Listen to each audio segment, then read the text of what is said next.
Kuo Vilniečius ir miesto svečius nustebino festivalis Sostinės dienos? Kas daugiausia apdovanojimų susižėrė MTV VMA apdovanojimuose? Kokį rekordą pasiekė japonų serialas Shogun 76-oje Emmy ceremonijoje? Visa tai naujame Niekas niekam video dabar.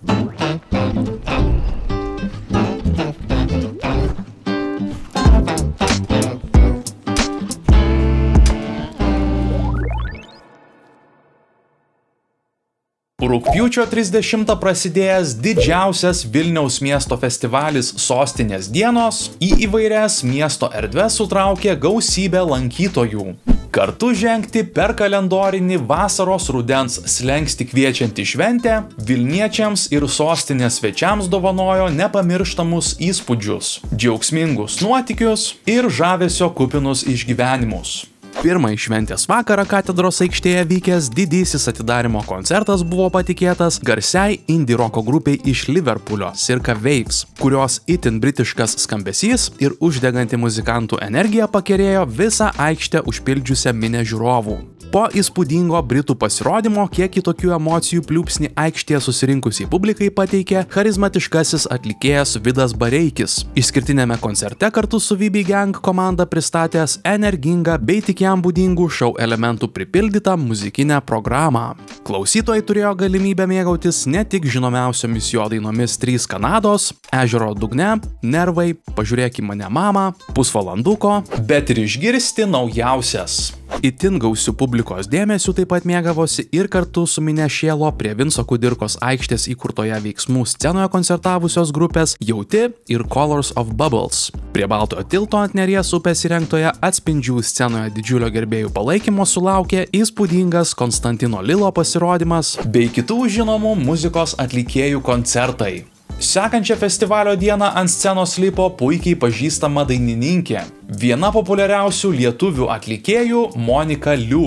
Šįkart susirinkusi publika ją išvydo visiškai kitaip.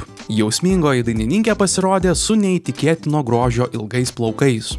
Intymiai, dramatiškai, sentimentaliai ir žinoma su gero humoro užtaisu. Tokiomis emocijomis buvo palydėtas dainininkės koncertas. Mano dainos yra apie jaunystę, svajones, baimę, pamišimą, vienišumą ir visų svarbiausia – meilę. Iš to, kaip žmonės reaguoja į mano muziką, jie šypsosi, juokiasi ar nubraukia ašarą, suprantu, kiek daug visi esame patyrę meilėje ir koks tai mus vienijantis dalykas. Sakė Monika Liu.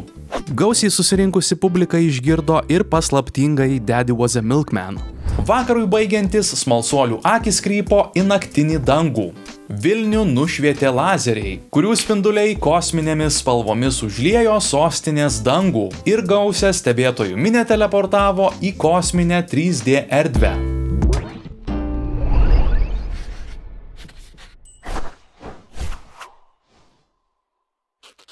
Rugsėjo 11-osios vakarą sudrebino kasmetiniai MTV vaizdo klipų apdovanojimai, kurių metu triumfavo atlikėja Taylor Swift.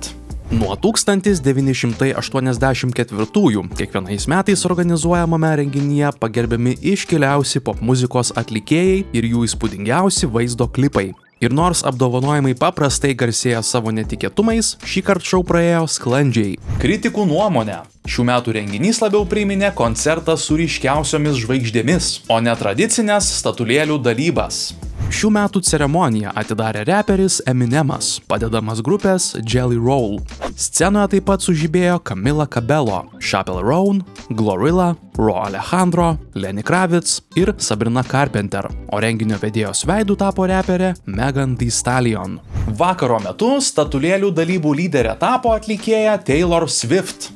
Moteris laimėjo net 7 kategorijose. Su atlikėjų Post Malone įrašyta daina Fortnite pripažinta geriausių bendrų 2 atlikėjų kūrinių. Geriausia vasaros daina, o jos klipas geriausių vaizdo klipu.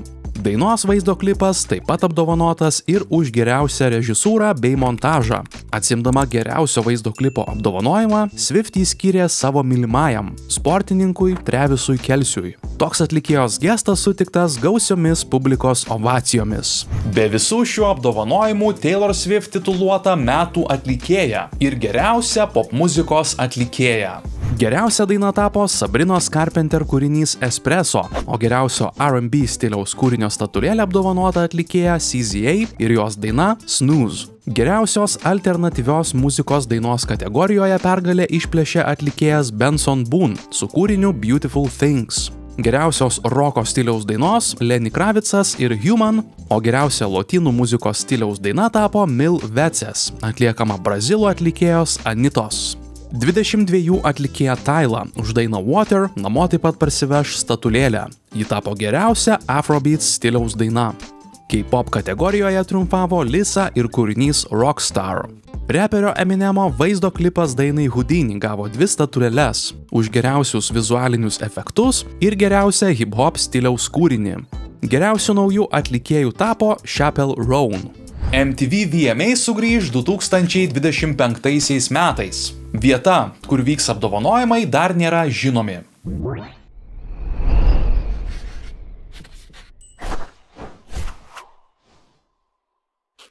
Rugsėjo 16-ąją Los Andžele nuaidėjo 76-ieji Emmy apdovanojimai.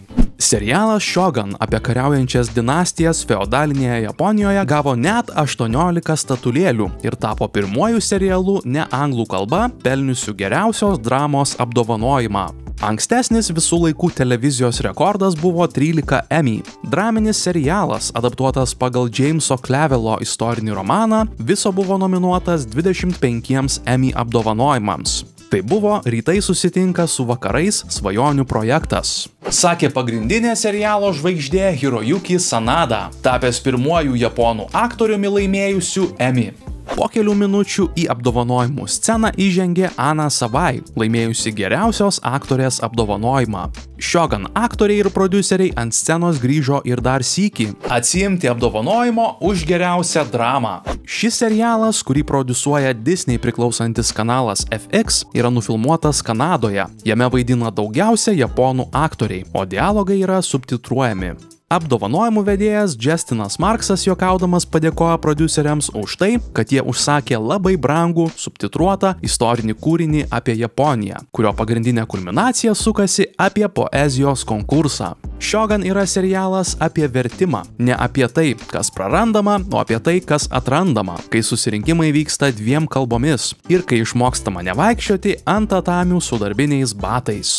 Sakė jis. Serialas taip pat laimėjo Emmy už geriausią draminio serialo režisūrą. Be to, atskiroje iškilmingoje ceremonijoje, vykusioje savaitę prieš pagrindinę, laimėjo 14 apdovanojimų netokiose svarbiose kategorijose.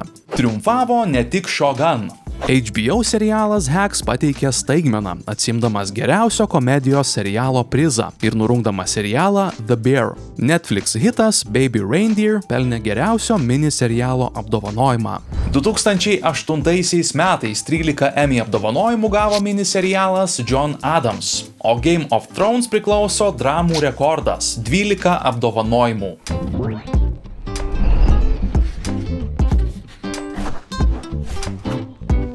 Šiandien naujienų tiek, pasimatysime po 2 savaičių. Nepamirškite paspausti patinka, užsiprenumeruoti kanalą ir pasidalinti video su kitais. Iki.